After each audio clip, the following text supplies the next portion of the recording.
Hello, welcome to the channel. In this video, we are going to talk about how to replace battery for carbon monoxide and smoke detector combo. So in this one, the battery door is on the front.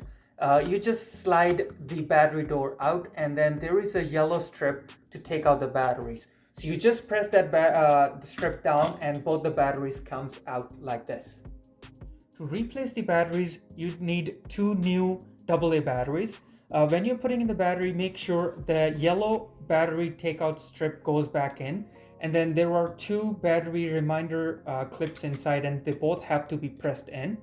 So now you just put in the batteries with the marking inside. So one will be on this side, it will say a negative charge and then a positive charge.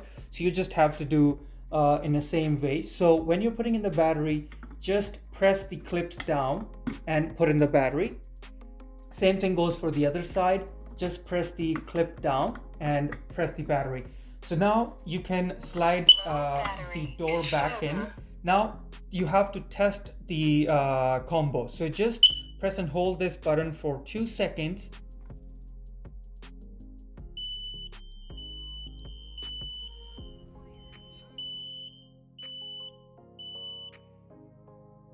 And it will run a test.